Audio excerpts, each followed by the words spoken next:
너희들은 상관하지 않잖아. You will never mind, cause you will never mind.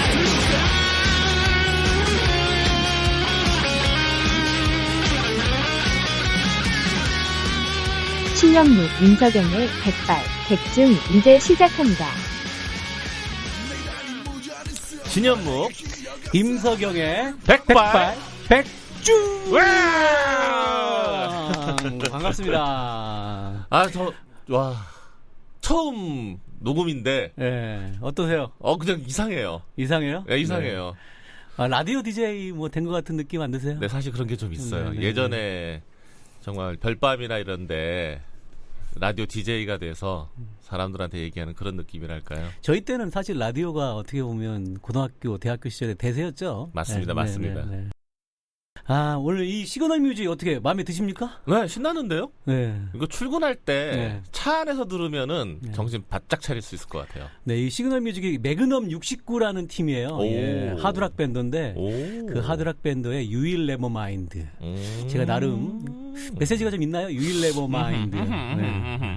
굉장히 락킹한 밴드인데 네. 우리 뭐 신경 쓰지 말라는 거죠.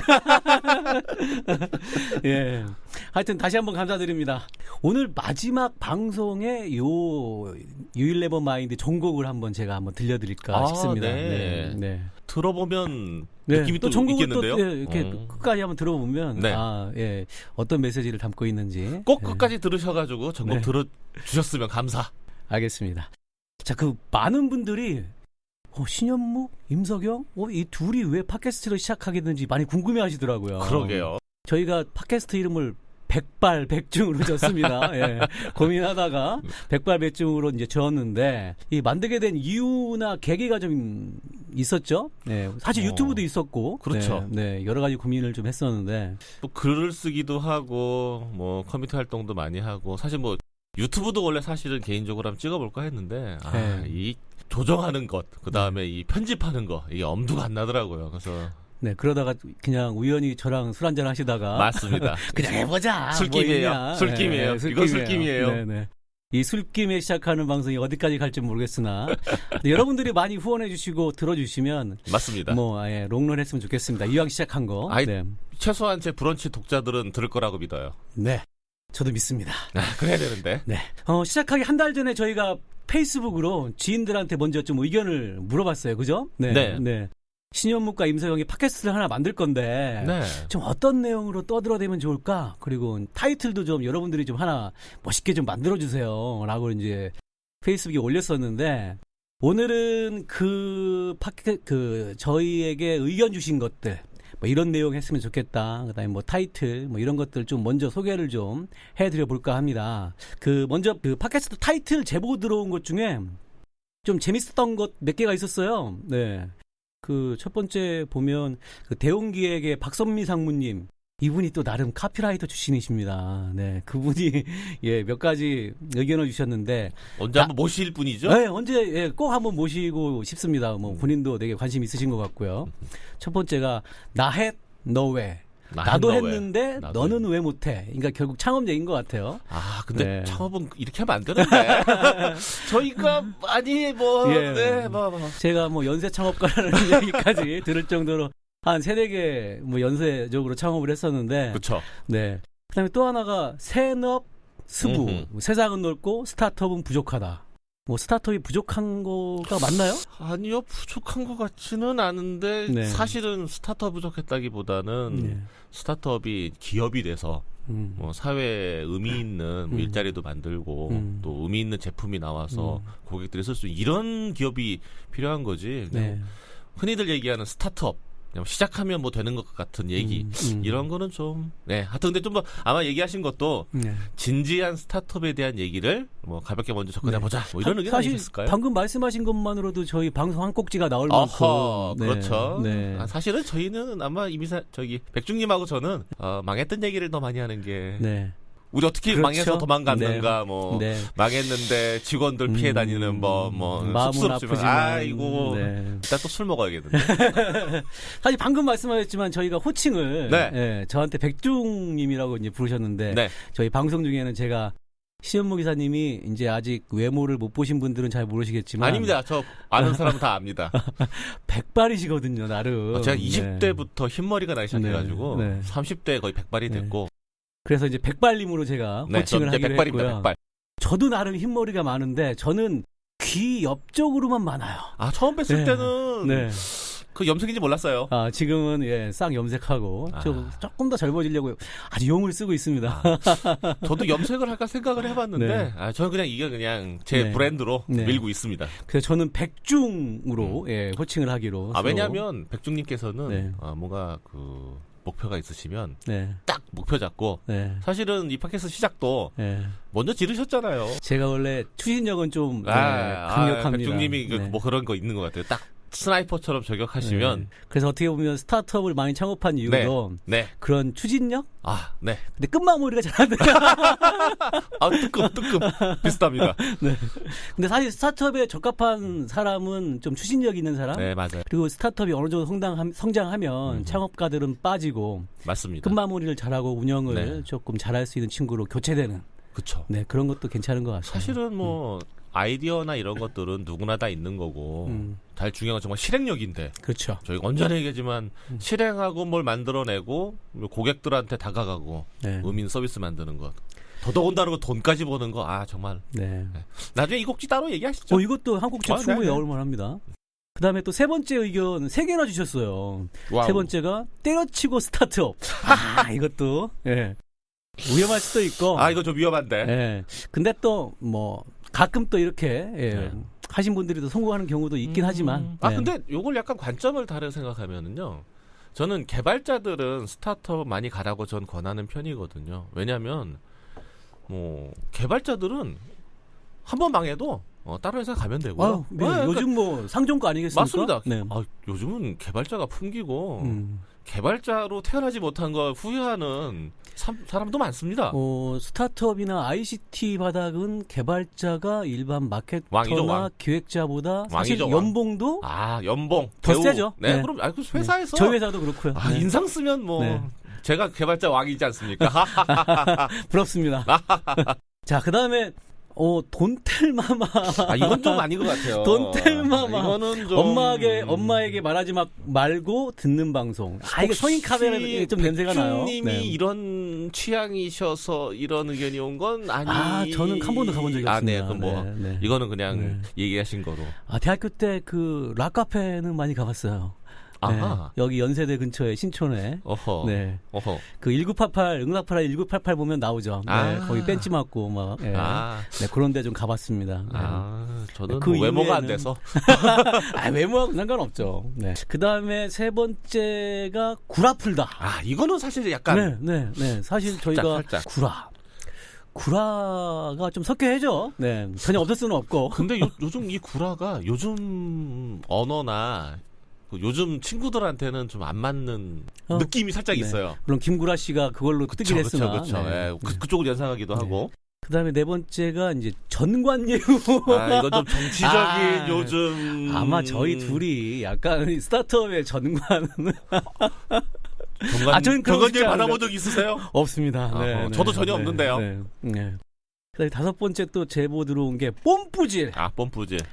우리 보고 좀 뽐뿌질을 해달라는 얘기인 것 같아요. 말리고 싶은데. 저도 사실은 스타트업을 하겠다 그러면 좀 최근은 좀 말리는 편이거든요. 저는 말리는 것도 말리는 거지만 한국에서 하지 말라고. 근데 뭐 요것도 한 곡지 나올 것 같은데. 요 얘기하면 백중님이 또 실력이 많으시죠? 저는 또 실리콘밸리에서 겁도 없이 첫 창업을 했다가 아주 처참하게. 근데 저 정말 부러워요. 저는 그때 그런 제의가 있었는데 못 갔어요. 그거 정말 부러워요. 근데 한 번쯤 뭐 실패는 했었고 꽤 많은 돈을 날렸습니다만 그때 그 경험이 굉장히 저한테는 약이 됐던 것 같아요. 소중한 경험이죠. 저는 해외 창업은 못했는데 해외로 물건은 팔러 많이 다녔어요. 그래도 부러워요. 이건 또 나중에 따로 한번 말씀드리겠습니다. 따로. 그 다음에 이브레인 노상무 대표님 아시죠? 이분도 한 백발 하십니다. 그쵸. 이분이 백발이셔서 그렇게 모르는데 이분이 사실은 백발백중이라는 네이밍을 정확히 제보를 해주신 맞습니다. 백발들이 모여서 100가지 중언부언을 하는 팟캐스트 백발백중. 그래서 나름 뭐 조금 식상한 느낌은 있지만 뭐 저희가 하여튼 백발백중으로 하기로. 그럼요. 네. 중원부원이면 어때요? 네. 뭐 필요한 얘기 또 하는 거고. 네. 사실은 이 노상범 대표님도 저희 한번 언제 게스트로 오실 겁니다. 네. 오실 거예요. 저희 한국의 인터넷 기업으로 아주 초기 홍익 인터넷이라는 첫 에이전시를 창업하셨던 분이고 나름 네. 에이전시계의 전설이시죠. 네. 또 이분이 약간 타짜셨어요. 네. 혹시 아셨어요? 타짜요? 네. 그래서 전혀... 이분의 인생 얘기를 들어보면 굉장히 좀 스펙타클합니다. 네. 그래요? 네, 한번 언제 꼭 기대되는데요. 모셔서. 예. 네. 자, 그래서 저희 팟캐스트 이름은 백발백중으로 결정이 됐습니다. 하여튼 신현묵, 임석영의 백발백중 앞으로도 많이 좀 재미있게. 저 백발이가 백중님 많이 괴롭힐 겁니다. 네. 그다음에 다음으로 저희 팟캐스트를 통해서 어떤 얘기를 듣고 싶은지 좀 그거에 대해서 물어봤었는데요. 몇 가지만 좀 소개를 해드리겠습니다. 가장 많았던 얘기가 역시 창업. 네, 창업에 대한 얘기를 좀 많이 좀 해달라. 아마 저희가 건데. 얘기를 하면 저는 사실 벤처 붐 일기 전에 네. 정말 그냥 소프트웨어 하우스 같이 하고 네. 벤처 1기 1.5기 그때 선배님들이 안철수 씨 이랬으니까. 네. 뭐 백중도 비슷하지 않으세요? 저는 이제 99년도에 인터넷 업계로 투신을 해서 처음에는 창업을 안 하고 이제 뭐 제가 첫 창업이 네. 96년이거든요. 그러면 뭐 완전 저보다는 대선배. 네. 지금도 기억나는 게 그 인터넷 전용선을 설치하는데 무려 128kbps의 전용선을 그 당시 150만 원 월.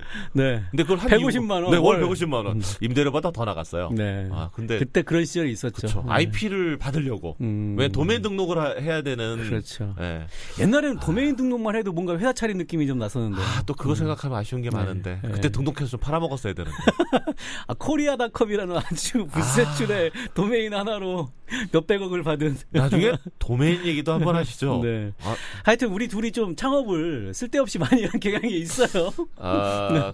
사실은 성공을 제대로 했다면 이렇게 안 했을 텐데. 네. 근데 또 실패를 많이 했기 때문에 우리 후배들한테 또 해줄 얘기가 많은 것 같습니다. 네, 맞습니다.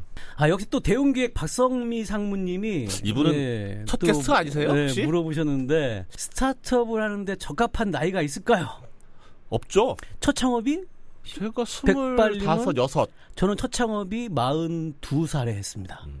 그리고 저는 이제 또다시 스타트업으로 또 들어가거든요.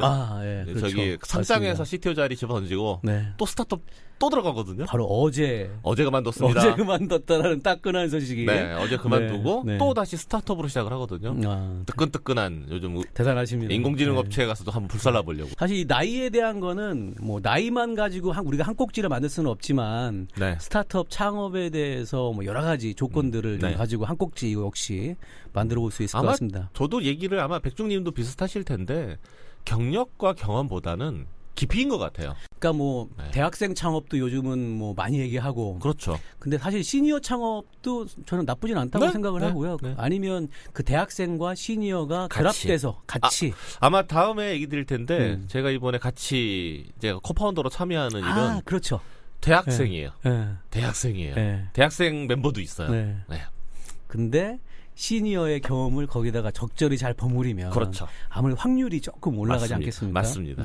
자, 그러면 다음 꼭지는 개발자가 창업을 하는 게 유리한가요? 아니면 마케팅이나 사업기획자가 창업을 하는 것이 유리한가요? 이런 질문이 또 있었어요. 이게 사실은 아이템에 따라서 좀 다를 수도 있고. 저는 이게 뭐 백중님이 얘기하신 것처럼 그런 것도 있는데 예전에는 개발자 창업 반대했어요. 왜냐하면 이 공돌이가 만들면 안 된다. 왜냐하면 고객을 생각을 하고 고객에 맞춰 서비스를 만들어야 되는데 뭔가 뛰어나고 재밌고 이 세상에 없는 걸 만들면 팔리겠다라는 착각을 많이 하는 게 개발자인데 또 꼭 요즘 들어도 생각하는 건 또 너무 고객만 생각하면 초기에 서비스나 비즈니스는 동작을 하는데 발전이 없다. 뭐 넥스트가 없다. 비전이 없다. 이런 것 경험을 보면 결론적으로는 이 유리한가라는 것에 대한 질문이 도움이 되는가? 뭐 이런 식으로 오히려 전 답변을 하는 편인 것 같아요. 네네. 사실 요것도 충분히 1시간 꼭지가 나올 것 같아요. 1시간이 아니라 시리즈로도 할 수 있을 것 같은데요. 저는 최근에 좀 들은 생각이 예전에는 개발자들이 개발만 했어요. 근데 이제 그 기술이나 여러 가지가 발전을 하면서 네. 개발자인데 이제 UI UX도 굉장히 감이 좋네. 이 그쵸. 친구가 있죠. 비즈니스도 있죠. 감이 좋네. 이런 친구들을 주변에 굉장히 많이 봐요. 아마 이 부분은 네. 백중님하고 재밌게 논쟁할 게 기획자가 스타트업에 어느 시점에 필요하냐. 거꾸로 기획 직군을 뭐 마케팅 출신이 낫냐, 개발자 출신이 낫냐. 이것도 아마 논쟁이거나 백중님하고 의견 대립도 한번 해볼 만한. 뭐 그렇게 직군으로 나눌 수도 있지만 사실 성향의 문제도 있지 않겠습니까? 네. 그쵸. 네. 그러니까 어떤 성향이냐? 그쵸. 뭐 성향도 있고, 뭐 개발자 중에서도 끊임없이 새로운 것을 고민하는 친구가 있는가 하면, 그냥 고리타분하게 하나에만 매달린 친구들도 있고, 그러니까 요즘은 개발자들도 마케팅이나 기획자 섞여 있고, 기획을 하다가 요 근래 같이 일해본 친구는 원래 전략 기획을 했는데 자바 배우고 있어요. 그렇죠. 요즘은 마케터들도 기본적으로 쿼리를 좀 돌릴 줄 알아야 돼요. 빅데이터 분석을 좀 해야 되고. 마케터는 퍼포먼스 마케팅하고 데이터 마케팅 하려면 SQL이나 R을 너무 당연히 해야 되고요. 전 요즘 타블로 정도는 봐야 된다고 얘기 드리거든요. 그러니까 이게 점점 융합의 시대로 가고 있는 게 아닌가. 맞습니다. 그리고 또 요즘 툴이 너무 좋아요. 맞습니다. 그리고 개발도 솔직히 저는 첫 코딩을 어셈블리 코딩을 하던 사람이어서 요즘 코딩은 이건 뭐 개나 소나 다 한다. 그 타블로라는 소프트웨어를 제가 보면서 이것만 조금 잘하면 웬만한 마케터가 데이터베이스로 뭔가 맞습니다. 퍼포먼스 마케팅을 충분히 할 수 있겠다. 제가 예전에 그 비즈칼크 비즈칼크 모르시는 분도 많겠다. 저는 몰라요. 엑셀은 아시죠? 왜 이러세요? 저 나름 엑셀 전문가입니다. 엑셀 이전에 뭐 로터스가 있었고 로터스 이전에 비즈칼크가 있었어요. 엑셀 인생이 벌써 30년이 다 돼가네요. 제가 스프레드시트를 보고 받았던 충격만큼 제가 느꼈던 게 이 태블러예요. 그래요? 왜냐하면 어떤 데이터를 사람들이 상상을 할 때 시각을 뒤집어 보거나 큐브 형태로 뭐 딥다운 내려가는 것들을 보면 이 상상력 자극이라는 게 너무 무시무시해요. 야, 이거 타블로는 언제 한번 해당 전문가를 모셔서 또 역시 한 꼭지로. 이거 제가 아는 동생 중에 고영혁이라고 하나 있는데 얘가 또 최고 전문가거든요. 그렇죠. 고영혁 대표가 또 나름 이쪽은. 얘는 뭐 백발은 아니고 대머리인데 반짝반짝하는 머리로 스튜디오를 밝게. 미안해 영혁아. 그 다음에 이거 재밌어요. 창업할 때 일 잘하는 동료 꼬셔오는 방법이 궁금하네요. 이거 저도 그런 경험 첫 창업할 때 제가 NC소프트에서 이제 근무를 하다가 이제 퇴사하고 창업을 했기 때문에 그쪽 인력을 좀 많이 꼬셔왔습니다. 백중님은 뭐 워낙 출중한 학벌과 뭐 출중한 뭐 외모와 출중한 저는 약간 반대로 출중이 아니라 백중이라니까요. 백중. 백중님께서 근데 저는 개발자 커뮤니티에서 많이 데려왔어요. 개발자 커뮤니티에서 많이 데려왔고 지금도 개발자 커뮤니티에서 만났던 분들, 그러니까 노성문 대표님도 굉장히 오래됐고, 그렇죠. 예전에 혹시 캐텔이나 하이텔 아시는 분들은 아실지 모르겠지만 저 예전에 시분제 그 촛불 시위도 나갔었어요. 시분제 모르신 분도 많겠다. 많을 것 같습니다. 저희 완전히 노땅 취급 당하겠다. 큰일 났네. 요것도 나중에. 노땅이 맞긴 해. 자, 이거는 좀 창업할 때 멤버들을 어떻게 꾸리는 게 좋을까? 이런 꼭지로 이렇게 묶어서 한 꼭지가 나올 수 있을 것 같아요. 그죠? 사실은 뭐 경험담만 백중짐하고 저도 회사를 한 20개 정도 만들어 봤고 20개. 저 상장 3번 시켰어요. 그리고 그러니까 뭐 만들어 본 거 사실 저도 참 게임 회사도 해봤거든요. 영화사도 해봤어요. 영화사까지요? 네, 영화사도 해봤어요. 그 얘기도 언제 한번. 그것도 한번 재밌을 것 같습니다. 그것도 한번 해볼 거예요. 그러니까 뭐 동료를 꼬신다기보다는 뭐 요것도 말씀드리면 사실 첫 번째 창업자가 어떤 기준으로 깃발 세우느냐에 따라서 모이는 사람이 달라지지 않던가요? 그렇죠. 그러니까. 결국은 아무리 인간관계를 꼬신다고 하더라도 내 비전에 충분히 공감하지 않으면 와서 또 도망갑니다. 맞습니다. 맞습니다. 그리고 또 20대 때 꼬시는 법, 30대 때 꼬시는 법, 40대 때 꼬시는 법이 다르더라고요. 그래서 저는 아직도 20대들하고 어떻게 해서든 좀 같이 놀아보려고. 근데 저는 이제 그 스타트업은 20대, 30대, 40대가 좀 섞여야 된다 생각해요. 맞습니다. 무게감도 있어야 되고 또 거꾸로 요즘 친구들이 좀 뭐라고 할까 상대방에 대한 예의가 아니라 고객에 대한 예의, 뭐 어떤 비즈니스에 대한 예의 이거 좀 알았으면 좋겠고. 뭐 모든 20대가 그렇지는 않겠습니다만 또 항상 이렇게 나이 들어서 보면 또 그런 것만 보여요. 사실 저 나중에 요건 주제가 될지 모르겠는데 전 요즘 브런치에 젊은 꼰대 얘기도 많이 하거든요. 그러니까 저도 읽어봤습니다. 네. 네. 한번 꼭 읽어보세요. 네. 네. 자, 그 다음에 스타트업을 창업할 때 가장 중요한 것이 무엇일까요? 이거 좀 이렇게 되게 포괄적인데. 이거 어려운데. 네. 백발님은 뭐가 제일 중요하다고 생각하십니까? 사실은 전 20대 창업할 때 그냥 뭐 만드는 게 좋았어요. 그래서 망했어요.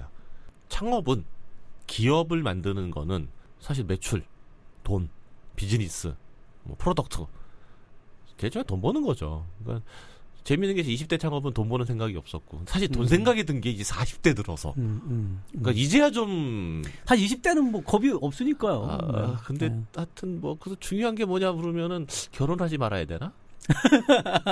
책임을 안 져야 되는 거 아닐까요 혹시 이거? 저는 애가 2명일 때 창업을 한 저는 뭡니까? 아니요 사실 저도요 결혼하고 애 있는 상태에 창업했어요. 네. 근데 대부분은 솔직히 뭘 모를 때 하지 않나요? 그렇죠. 저도 40대 창업했지만 사실 그 당시에 뭘 몰랐어요. 알면 못해요. 네. 알면 못해요. 맞습니다. 창업에 대한 두려움과 그래서 지금은 한 3번 창업하다 보니까 이제 두려워요. 지금도 기억나는 그래서 게 말려. 예. 그러니까 매달 나가는 임대료와 책상에 쌓이는 고지서 직원들 월급날은 왜 이렇게 빨리 나가오지? 휴일은 왜 이렇게 많은 거야? 네. 사실 그래서 요 부분은 이것도 시리즈로 몇 곡지 나올 것 같아요. 그죠? 그렇죠. 네. 사실은 이럴 때 창업해라. 이런 얘기를 하고 싶어요. 네. 저도 가끔 그 얘기 하거든요. 개발자들이 창업할 때 고민해야 될 것. 그다음에 제 주변에도 한 1인 기업 혹은 2, 3인 정도 되는 기업인데 매출 10억 정도 올리는 친구들이 있어요. 그러니까 적당한 마켓을 찾았을 때. 그다음에 세계 최고의 제품이 아니라 정말 중요한 것. 내 제품을 돈 주고 사는 사람이 있다면 저는 그건 창업하라고 해요. 왜냐하면 뭐 대기업 다니는 것보다 매출 2명이서 10억이면 부럽더라고요.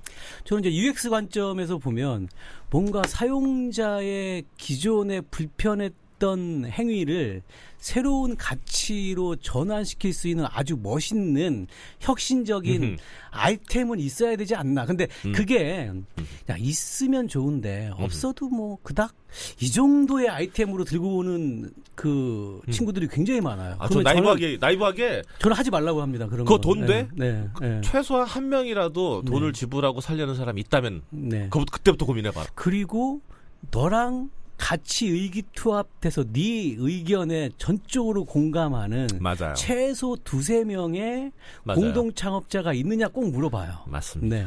그것도 확보 못한 상태에서 그냥 혼자 이 맞아요. 아이템 너무 좋을 것 같아요. 나 창업하고 맞아요. 싶어요. 이거 굉장히 위험한 생각인 것 같습니다. 저도 백중님하고 비슷한 의견 중에 하나가 와이프가 됐든 애인이 됐든 네가 생각한 아이템으로 설명을 해서 이해가 되면 시작해라. 왜냐하면 내 옆에 있는 나를 가장 믿는 사람에게 이 제품에 대한 설명도 안 된다면 아직 서비스에 대한 정의, 제품에 대한 정의가 안 된 거다. 그래서 뒤에서 한번 얘기하겠지만 제가 창업하게 된 계기가 좀 재미있는 스토리인데 이따가 한번 들려드릴 테니까 한번 물어봐 주세요.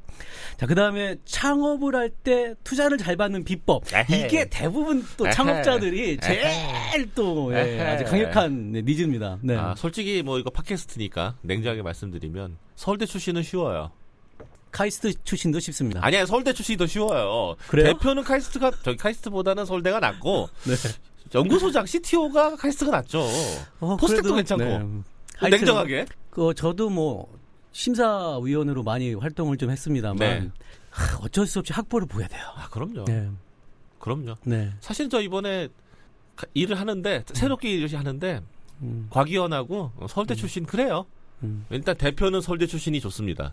물론 뭐 꼭 이 방송을 듣는 서울대 출신이 아닌 저도 서울대 아닙니다. 네. 저도 아니에요. 근데 그런 분들은 사실은 좀 몇 번 더 만나고 이 사람의 생각이나 어떤 이런 것들을 충분히 더 알아보는 그런 시도를 많이 좀 전 더 나이브하게 엑셀레이터들이 서울대 출신이 많아요. 그리고요. 맞습니다. 네. 서울 시내 대표들 60%인가 50%가 서울대 출신이에요. 그다음에 국회의원 중에 40% 이상이 서울대 출신이고요. 자, 그러면 투자를 잘 받는 비법은 서울대를 나와라. 일단 서울대 가라. 그럼 서울대 아닌 사람은 어떡해. 근데 네. 뭐 그건 뭐 사실은 뭐 백준이에게 반 농담이기도 한데 또 거꾸로 투자를 잘 받으려면 저도 제일 큰 투자를 받았던 건 비즈니스가 됐든 뭐가 됐든 이게 저도 투자 시장을 가보면 돈이 있으신 분들은 괜찮은 아이템 언제나 찾는다. 맞습니다. 네, 이건 아마 백준님도 느끼실 투자할 게 거예요. 없어가지고 지금 맞습니다. 헤매시는 분들이 얼마나 많은데. 돈이 이 자본시장에 떠돌아요. 근데 중요한 것, 그 사람 그분들한테 뭐 보통 우리가 엘리베이터 미팅이라고 하지 않습니까? 5분 내에 내가 생각한 아이템을 설명할 수 있을 정도 준비가 된 것. 그러니까 이게 뭐 어떤 분은 그것도 운이라고 얘기하시는데 어느 시점에 내가 생각한 아이디어를 구체적인 방법으로 설명할 수 있는 걸 5분 내에 끝낼 수 있다. 네. 그리고 그 순간에 그런 정도의 자본을 가진 누군가, 뭐 엑셀레이터가 됐든 자본을 가진 분이 됐든 하다못해 동업자가 됐든 이 설득할 수 있는 실력과 운을 동시에 만난다면 창업해도 되죠. 그리고 네. 자연스럽게 투자되지 않을까요? 하여튼 이 투자 잘 받는 비법은 저도 뭐 해드릴 얘기 굉장히 많습니다. 나중에 한번 기대해 보셔도 될 것 같은데. 근데 사실 운이에요, 운. 네. 물론 뭐 운도 중요하고요. 네. 아니, 운이에요, 운. 근데 요 꼭지는 현직 VC 벤처 캐피탈리스트를 한번 모셔야죠. 모셔야죠. 나중에 꼭 모셔서 요거 엑셀레이터도 모셔야 되고 투자자도 한번 모셔야 되고 네. 은행권에서도 한번 모시면 좋겠다. 네, 그것도 뭐 신용평가 쪽이라든가 뭐 맞다. 기술신보 쪽도 한번. 네. 자, 그 다음에 질문이 요게 좀 애매해요. 이게 익명의 현직 스타트업 대표님이 직접 저한테 제보를 해주셨는데요. 익명일 수밖에 없는 이유가 있습니다. 들어보세요. 엑셀러레이터, 인큐베이터, 벤처 캐피털, PPF 등을 저격하는 내용을 기획하고 하면 어떨런지요. 목적은 투자받고 싶은 초보 창업자들에게 실질적인 정보와 도움을 주게 하는 점, 그 다음에 VC와의 관계에서 스트레스 받고 있는 모든 스타트업 경영진 사실 많죠. 네. 근데 이거는 한편으로 저는 이 양반 모르는 분이니까. 네. 아니, 돈을 대는 사람이 이게 사실은 뭐 백준님도 창업해 보셔도 아시겠지만 이사회 혹은 주총 들어가 보면 공격 엄청 당하거든요. 그렇죠. 맞습니다. 내 돈 몇 주 가지고도 난리를 칠 수 있는 거라서 돈은 무서운 거예요. 근데 이제 이분이 질문하신 건 그런 것 같아요. 그러니까 VC들이 투자를 했다라는 걸로 엄청난 갑질, 그다음에 오히려 올바른 경영을 못하도록 해를 끼치는 경우, 이런 이야기들이 좀 사실 좀 있긴 해요. 네. 많죠? 네네. 이런 것들이 조금 뭐 그들이 힘이 좀 세니까 묻혀지는 경우도 좀 있는 것 같고, 그래서 뭔가 저희 둘의 개인적인 경험 아니면 뭐 주변의 뭐 사건도 많아요, 사실은. 그죠? 그다음에 평판 이런 거를 꺼내서 좀 작용을 해줬으면 좋겠다. 아마 뭐 이런 얘기인 것 백종님하고 같은데. 저하고 이거 이름 거론하면은 여러 난리 날 텐데. 사실 저도 투자 받을 때 조금 악성 투자를 한 건을 좀 받아서 지금도 사실은 그것 때문에 조금 금전적으로 힘든데요. 네. 그래도 요즘은 예전처럼 그런 악성 조항들이 많이 사라졌죠. 요즘은 투자 계약서 관련돼서 많이 정제됐어요. 초기에 이게 좀 심했고 제가 한 90년, 2000년 초반에는 그 투자하고 따로 불러서 꺾기 하는 것 아주 흔했어요. 자, 내가 뭐 1억 넣었으니까 2천은 내놔야지. 정말 이름 거론하고 싶다. 그런 인간들이 좀 있었죠. 뭐 심한 경우는 뭐 정부로부터 투자를 이렇게 받게 도와주고 자기가 설립했던 에이전시한테 재하청을 주게끔 해서 뭐 이렇게 했던 사례도 있었고요. 뭐 정부 과제 받아서 그렇게 이거 다 근데 이거는 얘기하면 안 되는데. 그래서 두 번째 제보가 이것도 역시 익명의 현직 스타트업 대표님인데요. 근데 이거 저희 잡혀가요. 정부 사업 뒷돈들의 실체를 팟캐스트 블록당해요. 안 돼. 이거는 뒷돈은 그거는 뭐 정부 사업의 문제라기보다 가끔 이런 사기치는 분들이 실제 있긴 해요. 근데 백종진, 우리 이거 녹음하던 거 중간에 얘기하면 삐 처리되는 거죠? 네네네네. 편집 제가 할 거니까. 제발 부탁. 큰일 납니다. 자, 그 다음에 이제 뭐 이 정도 나왔던 것 같고요. 그 외 백발님이 창업 관련해서 또 해보고 싶은 꼭지 같은 거 혹시 생각해 놓으신 거 있으세요? 아니 뭐 창업 관련보다는 회사 문 닫는 법이나 잘 정리하는 법. 사실은 잘 정리하는 법 중요합니다. 욕 먹지 않고 정리하는 법. 사실은 저도 욕을 먹고 정리를 해본 적이 있고 뭐 20대 때는 거의 도망가다시피 한 적도 있어서 사실은 뭐 20대 때 뭐 그런 게 있기 때문에 그런 거 재밌을 것 같다. 네, 그러니까 지금도 미안해하는 사람이 있어요. 그러니까 거꾸로 미안해하지만 그래서도 오래 만나는 친구들도 있고. 네, 저는 그 몇 번 공동 창업을 좀 했었는데 이게 서로 꼭 이견이 생기고 분쟁이 생기더라고요. 맞아요. 네, 그래서 맞아요. 공동 창업을 할 때 초기에 주주 간 계약서, 창업자 간에 공동 창업자 간에 사실 안 하는 게 좋은데. 그래도 계약서가 동업은 안 돼요. 동업은 계약서가 꼭 필요한 것 같아요. 그래서 그런 얘기도 좀 해보고 싶고요. 투자자하고 계약서를 작성할 때 악성 조항들 이런 거 잘 모르고 그냥 대충 계약하시는 분들이 의외로 많습니다. 근데 사실 이거는 팟캐스트를 할 내용이 아니라 강의를 한 그렇긴 해요. 한 3-4시간 정도. 사실은 제가 스타트업 가서 초반에 멘토링을 할 때 2-3명 정도의 파운더하고 코파운더가 있으면 한참 얘기해 주거든요. 네. 역할 부분 제대로 안 내놓으면 또 지분 얘기 제대로 안 해놓으면 또 하다못해 옵션 늘어나는 것들 고민, 이거 서로 멱살 잡는다고. 네, 하여튼 스타트업은 이게 기업이고요. 맞습니다. 동아리 아니죠. 네, 법적인 문제가 굉장히 중요하기 맞습니다. 때문에 이 계약서, 이런 법률적인 지식 굉장히 중요합니다. 그래서 이 부분도 뭐 변리사님이나 뭐 이런 변호사님 한번 모시고 언제 한번 공개 강의나 공개 강좌 같은 거로 공개 방송으로 한번 해봐도 재밌을 것 같습니다. 이거 체크리스트 10개만 알고 있어도 안 당하거나 혹은 동업자들한테 괴롭히지 않거나. 왜냐면 선의의 실수들이 있어요. 그러니까 사실은 저도 예전에 공동 작업했을 때 그거 뭐 지금 그게 중요해? 뭐가 중요했는데 결국 4-5년 후에 실제 그런 게 있었어요. 같이 창업했던 친구였는데 저는 부대표가 되어 있고 그 친구는 저기 그냥 말단 직원이 되어 있는. 왜냐면 계약서 초반에 잘못 써서. 그리고 또 얼마 전에도 보면은 그런 친구들이 간혹 보여요. 그러니까 안타깝죠. 저는 투자 계약서를 쓸 때 대부분 창업자들이 실수하는 게 우리 회사 어차피 잘 될 거니까 되게 낙관적으로 생각한단 말이에요. 그러니까 악성 조항이 몇 개 들어가 있는데 뭐 이거 설마 이런 일이 일어나겠어? 이런 생각들을 나이브하게 하시는 분들이 굉장히 많아요. 근데 실제 저는 그런 상황이 도래했고요. 그래서 그 조항 때문에 굉장히 낭패를 봤던. 저 사실은 재판정에도 한번 나갔었고요. 빨간 딱지. 빨간 딱지까지는 빨간 딱지. 당하지는 않았지만. 그 다음에 저는 이제 아무래도 아까 말씀하셨지만 글로벌 창업을 해본 경험이 좀 있으니까 가끔 저한테 여전히 뭐 실리콘밸리에서 창업을 하려면 어떻게 해야 돼요? 뭐 법인 설립 과정이라든가 뭐 여러 가지 많이 물어보십니다. 그래서 그 얘기도 한번 언젠가는 좀 한번 한 꼭지로 해보고 싶은 생각이 좀 있습니다. 글로벌 창업 부럽습니다. 네네. 자, 이쯤에서 이 방송을 가능하게 해주시는 분들을 좀 소개해야 될 것 같습니다. 후원하시는 분이 있어요? 예. 저희 방송은 또 이 첫 방송부터 광고가 붙었어요. 와. 모든 사실은 방송은 뭐 광고주의 후원으로 감사합니다. 살아남죠. 감사합니다. 저희도 살아남기 위해서는 이 광고가 좀 많이 붙어야 되는데 다행히 한 2곳 정도의 광고주님들이 오셔서 그렇다고 저희가 큰 돈을 받은 건 아니고요. 아니죠. 하여튼, 돈은 중요해요. 그래서 저는 이 방송을 하면서 이거 꼭 해보고 싶었거든요. 뭐 배철수가 항상 하듯이 잠시 광고 듣고 오겠습니다. 이거 있잖아요. 네네네. 한번 백발리 한번 해보시겠어요? 잠시 광고 듣고 오겠습니다. 어머니, 한국에 칠봉과 피자가 너무 맛있어서 호주에 못 갈 것 같아요. 이거 전화 잘못 끌었어 이거사. 이 호주 아니고 한국이요. 근데 칠봉과 피자가 그렇게 맛있어? 1688-7887 7th Street Pizza. 7th Street Pizza. 다운입니다. 흥국생명이 종신보험료를 다운시켰습니다. 무해지 환급형으로 보험료를 한 번 더 다운. 부담스러운 보험료 기여시키는 흥국생명. 역시 흥국생명 가족사랑 착한 종신보험입니다.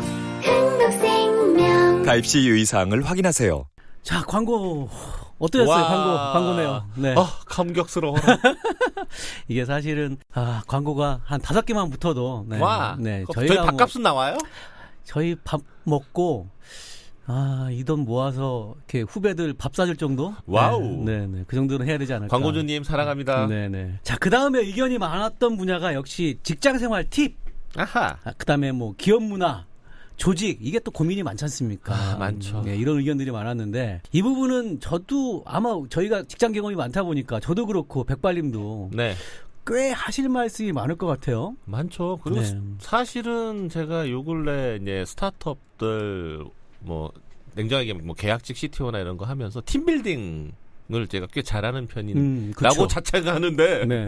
뭐 저도 그 부분은, 네네. 그래서 사실은 그 결국은 좋은 개발팀, 그다음 좋은 서비스는 즐겁게 일하는 개발자들의 마음에서 나온다가 저는 그 즐거운 개발이 곧 소프트웨어 품질이다라고 맞습니다. 얘기를 하거든요. 사실 조직이 굉장히 중요한 것 같습니다. 그럼요. 특히 또 기업 문화. 맞습니다. 문화를 어떻게 만들 거냐. 그러니까 사실은 이거 있지 않습니까? 월요일 아침에 출근을 하려고 하는데 설레요. 나가서 뭐 하고 싶어. 야, 주말에 막 구성했더니 이것도 좀 해야 되고. 네. 그러니까 사실은 가장 좋은 건 회사 가서 나 즐거운 일 하고 있는데 돈도 주네. 52시간에 국한받지 않고 그럼요. 충성을 다하는 직원들. 그리고 사실 제가 가장 기쁠 때는 그 회사 내 기때 커밋이 주말에도 막 올라올 때. 인간들 좀 집에 좀 쉬지. 근데 조금 그럴 때 저는 불편함도 좀 있긴 해요. 네. 근데 개발자는 원할 때 코딩 해줘. 저는 그래서 사실은 개발자들에게 근태를 얘기하는 건 좀 별로. 왜냐면 언제든지 프로젝트를 맡게 되고 해당되는 뭔가 만들면 머릿속에 떠나지를 않아요. 물론 뭐 중견기업이나 대기업으로 올라가면 네? 또 다른 얘기겠습니다만. 약간 다르죠. 스타트업 뭐 100명 미만의 스타트업은 맞습니다. 충분히 그래야 된다. 그럼요. 그리고 그렇게 할 수 있도록 문화를 만들어주고 조직을 만들어야 한다는 것. 자, 이 부분은 좀 백발님이 좀 소개를 좀 해주시겠습니까? 네. 전 헤이뷰티 임수진 대표님께서 많은 창업자들이 90년대생 중심으로 구성되어 있고 이게 90학번 얘기는 아닌 거죠. 때로는 2000년대생도 있는데요. 산전두전 다 겪으신 두 분은 젊은 친구들과 함께 어떤 어려움을 겪으시거나 노력하시는 부분이 계실까요? 네. 사실 뭐 백발님도 나이 어린 대표님들도 많이 모셨었고. 그리고 사실 이제는 대표들이 다 어려요. 맞습니다. 다 어려요. 네. 아마 이번에 새로 만날 대표는 몇 살 차이죠? 제 큰아들보다 2살 많아요.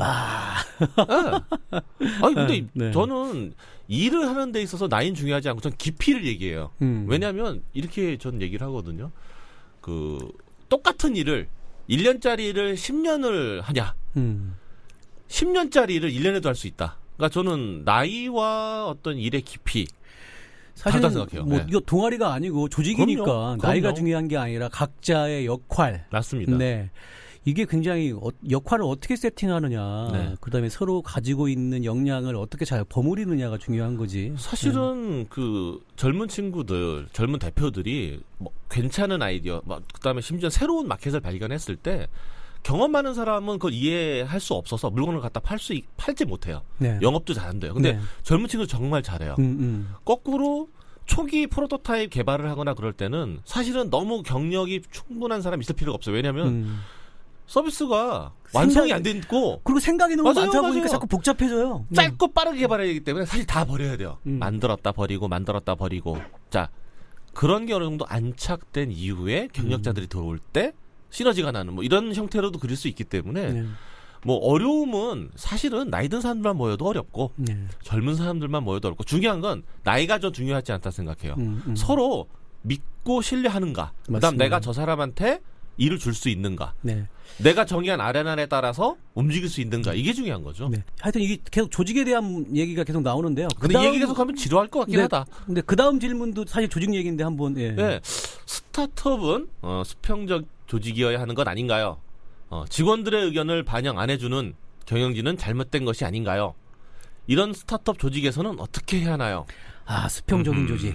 제 브런치 글의 핵심적 주제 중에 하나거든요. 네, 그렇습니다. 근데 다들 수평적인 조직과 직계와 오더 이걸 착각하는 것 같아요. 저도 가끔 전 소프트웨어 공학을 전공하기로 했는데 소프트웨어 개발에 있어서 민주주의란 존재하지 않는다. 기업은 민주주의가 아니다. 그런 게 어디 있어요. 왜냐하면 저기가 고지임으로 돌격해라 그러면 같이 돌격해야 돼요. 물론 돌격하는 과정에서의 의견은 주고받을 수 있어요. 하지만 오더는 오더죠. 그다음에 지금 질문하셨던 것처럼 뭐 직원들의 의견이 가령 업무에 대한 의견이라면 사실 경험이 많이 있거나 목표를 가진 사람이 얘기를 하고 의사결정하는 게 맞지. 뭐 들어온 지 2달도 안 된 직원이 얘기를 해서 그걸 결정하는 거 이건 말이 안 되는 생각하거든요. 제가 생각한 수평적 조직의 핵심은 누구든지 이야기할 수 있다. 가령 들어온 지 2달 된 직원이라 하더라도 궁금해서 대표를 호출해서 회의 시간에 얘기를 할 수 있다. 네. 전 그것도 수평 조직이 맞다 생각해요. 근데 자기 얘기를 안 들었다고 해서 수평적인 조직이 아닌 건 아니다. 맞습니다. 사실 질문을 좀 바꿔야 되는 게 어떤 의견이냐. 그다음에 어떤 이야기냐. 그다음에 그 이야기가 쓸데없는 얘기도 많아요. 맞습니다. 생각보다 많습니다. 거꾸로 얘기하면 그 회사에서 모든 급여가 다 똑같아야 되나요? 그럴 수 없죠. 일단 개발자들이 많아요.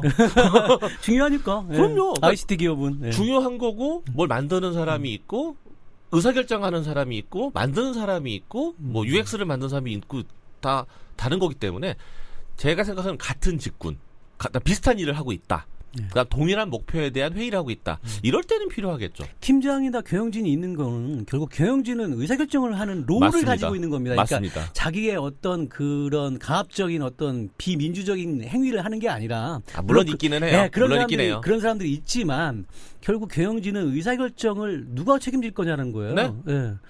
네. 그런 롤을 가지고 있는 사람인 것뿐입니다. 그죠? 네. 그리고 경영진이 정말 잘못됐다면 떠나세요. 스타트업 많아요. 네, 맞습니다. 왜? 저는 이렇게도 얘기해요. 누구나 다 맞지 않는다. 그렇죠. 사람은 당연히 호불호가 갈릴 수밖에 없습니다. 왜냐하면 각자 원하는 코드가 달라요. 그러니까 일을 하다 보면 나는 처음에 많은 걸 고민하고 싶어. 근데 어떤 사람은 난 처음에 별로 고민 안 해. 일하면서 만들어가는 거지. 근데 이런 코드는 맞출 수밖에 없어요. 혹은 맞습니다. 이게 맞지 않으면 트러블이 심하게 일어나죠. 그렇죠. 개발자들도 똑같거든요. 네. 한 달 개발을 하는 사이에서도 그 우선순위가 바뀔는데. 자, 다음도 또 조직 얘기예요. 똑같은 얘기예요. 똑같은 얘기예요. 그러니까 개발 조직하고 기획 조직이 맨날 싸워요. 어떻게 해결할 수 있는 방법이 없을까요? 원래 싸우는 겁니다. 네, 그죠? 이거는 남자 여자가 왜 차이가 있나요? 그거 비슷한 질문인데. 뇌 구조가 좀 다르다고까지 달라요. 심하게 보면 말씀할 다릅니다. 수 있지 않을까? 다릅니다. 네. 그러니까 사실은 정말 뛰어난 기획 조직은 뭐 1년 후, 2년 후 고객 피드백에 대한 예측. 그러니까 당연히 롱해요. 근데 개발 조직은 당장 뭐 나와야 돼요. 그렇죠. 데드라인이 있어. 그다음에 버그 나면 운영이 힘들어. 자, 그래서 저는 요 꼭지 딱 질문을 딱 보는 순간 어느 한 꼭지로 개발자와 기획자를 실제 이 스튜디오에 초대를 해서 100분들을 한번 시켜볼까? 100분 가지고 안 될 것 같은데요? 네. 하여튼 그렇게 하면 또 재밌는 한 꼭지가 나올 수 있을 것 같습니다. 네. 왜냐면 아마 백중님하고 저하고 베이스가 달라서 아마 백중님하고 저하고만 논쟁을 해도. 근데 저는 많이 이게 ICT 쪽에만 지금 한 25년 넘게 근무하다 보니까 개발의 자의 관점으로 많이 조금 이렇게 와 있어요. 네. 실제 제가 지금 팟빵에서도 개발 조직을 이끌고 있고 네. 그러다 보니까 그럼 안 되겠다, 약간 우리. 개발자 우선주의를 많이 개발자 화이팅! 네, 화이팅! 네. 자, 그 다음 또 중요한 이것도 굉장히 이슈가 많은 내용인 것 같아요. 마이크로 매니징. 네, 마이크로 매니징. 대표 또는 경영진의 마이크로 매니징 때문에 미칠 것 같습니다. 네. 스타트업에서 경영진의 마이크로 매니징은 어쩔 수 없는 것일까요? 결국 권한님이 문제 아닌가요? 저는 사실 대리급 대표 많이 봤어요. 네, 제가 또 NC소프트에 근무할 때 김택진 대표님이 유명하시죠? 마이크로 매니징 또 유명하신 분 아니겠습니까? 유명하시죠. 사실 저희 직원들끼리는 김택진 대리로 불리웠던 실제로. 근데 이건 뭐 기사로도 많이 나가고 했으니까 제가 아마 이해하실 거예요. 네, 김택진 대표님을 비하하는 건 아니고요. 근데 저는 김택진 대표님을 이렇게 보면서 마이크로 매니징을 당할 때 굉장히 좀 막 피곤한 것도 있었으나 그분의 또 성향이 또 그걸 또 잘 운영을 하세요. 그래서 기분 안 나쁘게. 네. 저는 오히려 진짜 문제는 이사나 팀장으로 선임을 해놓고 권한임을 아예 안 해버리는 대표들이 너무 많다는 겁니다. 그렇죠. 네. 사실은 마이크로 매니징이 자신의 전문 분야에서 해주시면 인사이트도 좋고 뭐 조언도 받을 수 있고 이런 방식으로 일하는 방법이 알 수 있는데 전문 분야가 아닌 경우, 그러니까 뭐 비개발자가 개발자 마이크로 매니징을 한다든지 거꾸로 개발자 출신이 디자인 가지고 뭐 그런 거 있지 않습니까? 화려하지만 소박하게. 저도 자기 반성을 좀 해보면 첫 창업을 마이오라는 회사를 이제 창업을 했을 때 저도 굉장히 마이크로 매니징 많이 했습니다. 이게 처음에 하게 되면 누구나 다 겪는 것 같아요. 욕심이 이제 막 첫 창업이다 보니까 막 열이나 욕심이 많으니까 내가 조금만 마음에 안 드는 게 있으면 막 이렇게 손을 대게 되는데 백주님도 예전에 똑같으셨죠? 그러니까 일을 맡겼는데 마음에 안 들어. 근데 지금은 조금 시간이 걸리더라도 이렇게 가이드는 주는데 멘트나 이런 카피 같은 거 제가 수정할 때도 있긴 합니다만 가급적이면 좀 맡겨주려고 노력을 하고 있는 편이긴 해요. 저도 그 부분은 백주님하고 동일한 의견이 사실은 조직이고 각자 자신의 역할을 해서 최대한의 역량을 발휘를 해야 되는 거고 뭐 경험도 쌓아 나가야 되는 거기 때문에 결론적으로 전 그렇게 생각해요. 기업이 조직이 성장하려면 마이크로 매니징은 하지 않는 게 좋다. 하지만 초반에 속도를 위해서라면 맞습니다. 필요는 하다. 근데 이게 필요하다지 꼭 해라. 혹은 계속 해라. 이건 아니라는 거죠. 그래서 저 같은 스타일은 어떻게 보면 지금은 성향이 조금은 바뀐 것 같긴 한데 초기 스타트업에는 좀 맞는 성향인 것 같긴 해요. 근데 어느 정도 이제 회사가 성장하면 저 같은 사람보다는 운영을 잘할 수 있는 그런 분들이 또 안정적으로 운영할 수 있는 분들이 필요하지 않을까. 저는 오히려 요즘은 개발을 해도 위임을 많이 하는 편이에요. 그러니까 사실은 무슨 일을 할 때 나보다 더 잘할 수 있는 직원을 뽑는 게 맞기 때문에 그러니까 그거를 잘못하면 마이크로 매니징이 되죠. 그렇죠. 근데 나보다 더 일을 잘할 것 같은 동료를 뽑으면 그 사람한테 맡기죠. 그리고 또 이런 것도 있는 것 같아요. 마이크로 매니징을 했을 때 그거에 스트레스 안 받고 잘 받아들이는 밑에 직원이 있는가 하면 그거에 굉장히 예민해서 못 받아들이는 친구가 있어요. 거꾸로 신경 안 쓴다고 하는 친구도 있어요. 그런 분들을 잘 구분해서 적절하게 경영진이 대응을 해주는 것도 하나의 스킬이다. 따지고 보면 그 좋은 대표 옆에는 그렇게 얘기할 수 있는 참모 조직도 있고 사실 동료인 C레벨들이 있어서 이건 대표님이 너무 마이크로 매니징하는 것 같다라고 얘기를 할 수 있어야죠. 그래서 요 지금 한 4꼭지 정도 지금 나왔던 거는 다 조직에 대한 얘기인데 이 조직은 한 꼭지로는 좀 힘들겠죠? 이거는 사실 따지고 보면 한 4-5편 정도의 시리즈물로 뭐 조직 세팅법, 조직을 다루는 법, 초기 조직하는 법, 조직 성장시키는 법, 확대하는 법, 분리하는 법. 사실 조직 전문가를 게스트로 모셔서 같이 얘기 들어도 좋을 것 같고요. 맞습니다. 자, 그 다음에 또, 이것도 굉장히. 조직과 이제 다음 문제는, 그쵸. 왜냐면 성장을 하려면 스타트업에 맞는 업무 성과 평가 방법에 대해서 알려주세요. 이거 없는데, 이런 거. 그 다음에 스타트업에 맞는 인센티브 제도가 있을까요? 이거는 글로벌로 보더라도 업무 성과 평가 방법이 계속 바뀌어요. 저는 여기에 어떤 거냐면, 기업이 어떤 시기에 있고 하다못해 돈이 있나 매출이 나고 있나 뭐 투자를 많이 받았나 인원이 증가하고 있나 교육 비용을 넣어야 되나 그러니까 사실은 업무 성과를 현재 거꾸로 내야 될 필요가 있는가 그러니까 사실은 평가를 할 필요가 있는가 사실은 현재 달려가기도 바빠 죽겠는데 사실 평가 시간에 비즈니스 고민을 더 해야지 MB고 작성하느라고 분기마다 하느라고 시간 내버리고 그러는 조직도 많죠. 이게 저는 그 기업 놀이라고 하거든요. 스타트업 대표들이 어디 가서 좋은 얘기를 듣고 오거나 책을 한 권 읽고 왔어. 아이고 실험하지 마세요. 꼭 외부의 어떤 사람의 얘기 한 마디 듣고 갑자기 스탠스가 바뀌죠. 저도 사실은 뜨끔한 게 20대 때 첫 창업했을 때 이런 실수를 했어요. 그러니까 정말 성과가 필요한 거는 이런 거죠. 매출이 한 뭐 1조 원쯤 나고 뭐 이익이 많이 남았어. 누군 좀 더 주고 덜 주고 싶어.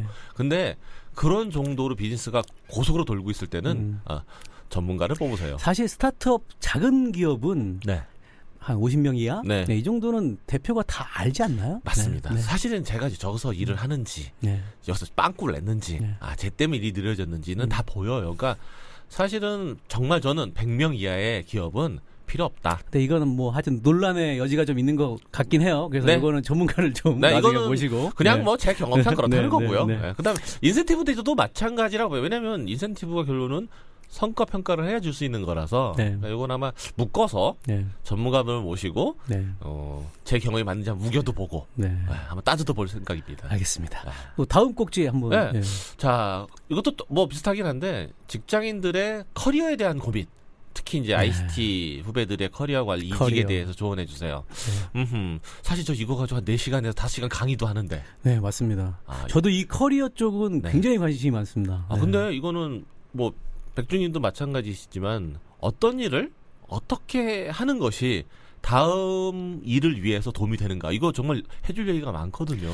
근데 사실은 백발님이나 저 같은 경우는 인터넷이 한국에 없다가 네. 들어온 시점에 저희가 일을 시작을 했고 네. 한 10년, 20년 사이에 굉장히 빠른 변화가 있었잖아요. 그렇죠. 그래서 커리어 관리를 할 새가 있었나요? 냉정하게 얘기하면 그냥 해왔다. 그냥 해왔다. 근데 해왔는데 나는 이랬고 내 주변이 이랬다더라. 왜냐하면 주변에 성장을 한 친구도 있고 뭐 개발을 하다가 창업을 해서 성공한 친구도 있고 거꾸로 실력은 출중한데 잘 못 지내는 친구도 있고. 오히려 이거는 커리어 관리도 재밌지만 퇴사 잘하는 거. 다음에 퇴사와 이직에 관련된 얘기도 굉장히 재밌을 것 같아요. 네. 재미도 있지만 네. 힘들어요. 어렵죠. 퇴직을 어떻게 아름답게 하는가. 그다음에 이력서 잘 쓰는 법. 사실 그것도 저 강연 주제인데. 그러니까 네. 이력서 저도 이력서를 진짜 많이 받아보는 입장이지만 좀 많이 아쉽죠? 아쉬운 이력서 많이 봅니다. 네. 그렇죠. 뭐 경력이 좀 된 사람들은 뭐 쉬운데 신입. 그다음에 또 경력자들 같은 경우에도 잘 못 쓰는 경우도 많고. 사실 이 부분은 뭐 백발님이나 저나 굉장히 할 얘기가 많을 것 같습니다. 왜냐하면 저희가 주로 하는 일이 사람 뽑는 일이거든요. 네, 맞습니다. 사실은 뭐 회사 옮겨 다니시면서 팀 세팅하려면 첫 번째 일이 뭐죠? 구인 공고. 그렇죠. 네, 사람 뽑는 거. 네, 맞습니다. 자, 그 다음에도 이것도 이거 민감하죠. 네. 이 사내 정치는 정말 필요하긴가요? 네, 사내 정치 없는 회사 만들고 싶어요. 사내 정치 없는 회사 없습니다. 네, 그런 회사가 있던가요? 없죠. 3명만 모여도 정치는 시작된다. 그럼요. 근데 그 정치를 뭐 요즘 뭐 조국 사태 뭐 하여튼 대한민국 정치도 굉장히 좀 복잡합니다만 정치가 없을 수는 없고요. 정치가 꼭 나쁜 것만도 아니고 네, 그걸 경영진들이 어떻게 잘 매니징을 해나가느냐가 굉장히 중요한 것 같긴 합니다. 네. 뭐 정치는 그런 것 같아요. 뭐 좋은 결론보다는 또 누구나 행복한 것보다는 뭐 잘 싸우는 법. 혹은 싸우고 나서 잘 화해하는 법. 화해하는 법. 네. 우리가 업무를 잘하려고 싸우는 거지 서로 감정적으로 뭐 이놈 저놈 하면서 감정 대립을 굳이 할 필요는 없다고 나중에 생각하거든요. 저희 한번 회의나 싸우는 법도 한번 하시죠. 네. 그러니까 좋습니다. 기분 안 나쁘게 그러니까 이런 말을 하면 기분 나쁘니까 이런 질문 이렇게 한번 해봐라. 대부분의 사람들이 자기가 옳다라는 거를 증명하기 위해서 사는 사람들이 굉장히 많거든요. 근데 회의는 목소리 크면 안 되는데. 맞습니다. 그건 회의를 제대로 이끌어가는 게 아닌데. 저는 사실 목소리가 좀 큰 편이라. 근데 백종님이나 저나 이제 나이로 보나 경력으로 보나 직급으로 보나 저희는 인상 쓰면 꼰대됩니다. 안 되죠. 꼰대되죠. 꼰대됩니다. 네. 자, 정말 많네요. 이거 한 이 정도만 해도 1년은 뭐 그냥 끄떡없이 저희가 방송 소재 걱정은 안 할 것 같은데. 소재 걱정은 없을 것 같습니다. 아직도 의견 접수된 것이 좀 많이 좀 있습니다. 몇 개 더. 네. 근데 여기가 또 저희가 팟캐스트 아니겠습니까? 네. 그래서 일종의 우리가 예전의 추억처럼 라디오 DJ 된 느낌으로 제가 노래 한 곡을 준비했습니다. 좋습니다. 네, 여러분들한테 꼭 들려주고 싶은 얘기를 노래로 아무 노래나 만들었더라고요. 돼요? 아무 노래나 돼요? 이게 근데 저작권 문제가 그래서 저작권 문제가 해결된 노래를 제가 준비했는데 제가 특별히 저희 첫 방송에서 청취자분들한테 드리고픈 마음이 좀 있는데 노래 가사가 좀 거기에 좀 닿아 있더라고요. 그래서 제 마음을 담아서 들려드립니다. 이게 대한민국 로큰롤 밴드 제일 8극장이라는 팀인데요. 자, 제목은 유령 팬이 되지 말아요. 듣겠습니다. 페이스북 좋아요 999명, 트위터 팔로워 1317명, 합치면 2000명이 넘는데 늘 반응하는 건 100명 70명 정도.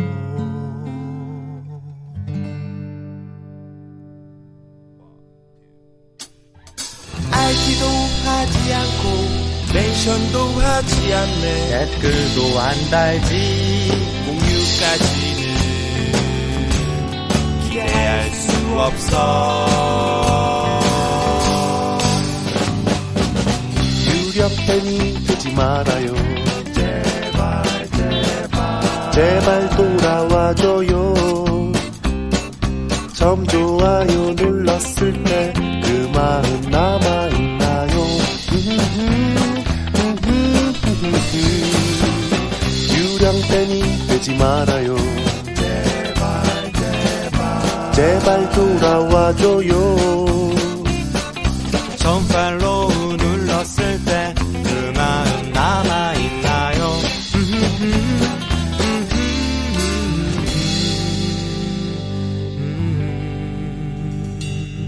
공연 사진도 좀 올려줘요. 그렇게 재밌었다면서 맨날 카메라 들고 있는데 인터넷만 보면